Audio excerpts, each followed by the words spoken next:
Hi students, welcome to the video session. Today we are going to learn the story Gulliver in Lilliput, written by Jonathan Swift. Jonathan Swift was a well-known Anglo-Irish author. His work is remarkable for its use of satire, a style of writing where the author draws attention to people's faults or mistakes by making fun of them. Gulliver's Travels was Swift's most famous novel. On this voyage, Gulliver goes to a sea as a surgeon on the merchant ship Penelope. The ship is destroyed during a heavy windstorm, and Gulliver, the only survivor, swims to a nearby island, Lilliput. Being nearly exhausted from the ordeal, he falls asleep. Upon awaking, he finds that the island's inhabitants, who are no larger than 6 inches tall, have captured him. After the inhabitants examine Gulliver and provide him with food, the emperor of this country orders his subjects to move Gulliver to a little used temple, the only place large enough to house him. Now let us read the story. Samuel Gulliver is accepted as a ship's doctor and sets out on his first sea journey.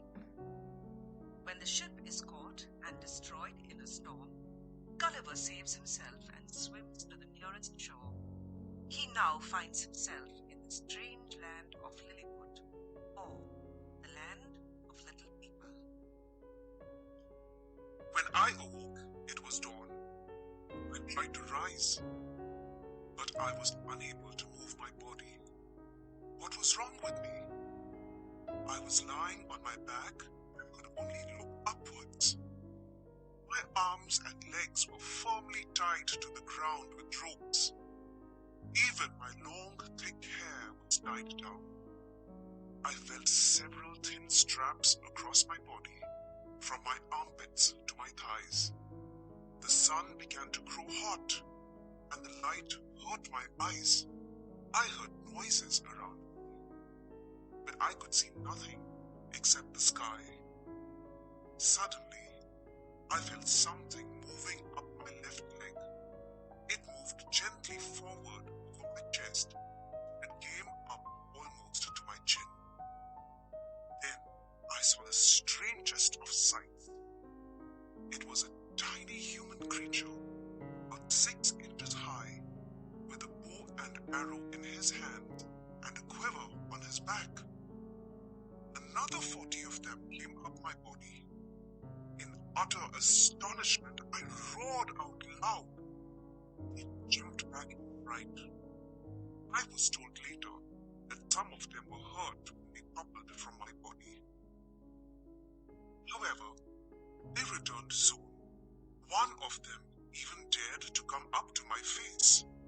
He lifted up his hands and eyes in admiration and cried out in a shrill voice. The others repeated the same words several times, but I could not understand what they meant. I struggled to get loose and managed to break the ropes and pull out the pegs that held my left arm to the ground. With a painful pull, I loosened the strings that tied down my hair on the left side, so that I could turn my head slightly. Before I could catch one of them, the creatures ran off. A great shout went up from the crowd. Immediately, 100 arrows hit my left hand. They pricked me like hot needles. Some fell on my face, which I covered with my left hand. I began groaning loudly in pain. I tried to get loose once again. Some of the tiny people tried to stick spears in my sides. Luckily, I was wearing a leather jacket, which they could not pierce. I felt I could easily free myself and challenge their army, but I decided that the wisest thing would be to lie still. At once, they stopped their arrows. Due to the growing noise around me, I knew that more of the little people had arrived. About 4 yards from me, near my right ear, I heard a knocking and banging, like people at work. I turned my head as much as I could. I saw them putting up a stage with 2 or 3 ladders on the side. A well-dressed man climbed onto the stage and made a long speech with many actions. I mumbled a few words in reply and showed that I would be obedient. I promised that I would not hurt them. I then made signs to show them how hungry I was. I even put my finger to my mouth. The great Lord understood me very well. He commanded the men to place several ladders at my sides.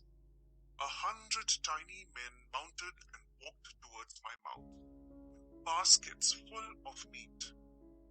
I ate them in 2 or 3 mouthfuls with bread the size of bullets. They supplied me as fast as they could, shouting in wonder at my huge appetite. I then made another sign that I wanted a drink. The clever people skillfully pushed up one of their largest barrels, rolled it towards my mouth, and removed the cap. I drank the liquid in a gulp. It was delicious.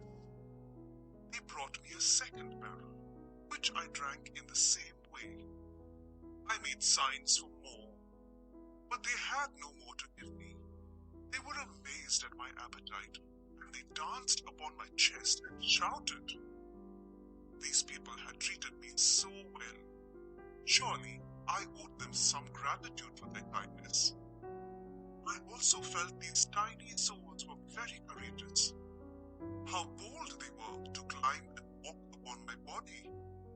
One of my hands was still free to harm them, but they walked without fear, without trembling at the sight of this gigantic. Now let us go through the word meanings. Quiver, a triangular case used to hold arrows. Utter, complete. Astonishment, great surprise. Toppled, lost balance and fell. Pegs, pins, hooks, or bolts that are pointed at one end and are used to hold things in place. Spears, weapons which have pointed ends that are attached long sticks and are thrown at a target. Obedient, following commands or orders. Gulp, to swallow in large mouthfuls. Appetite, the feeling of wanting to eat food. Oved, he means that because the little people had been so kind to him, he felt that he had to repay them by doing something good for them in return. Gigantic, extremely large. Students, keep reading the lesson, learn the word meanings. Thank you for learning along. Thank you and have a great day.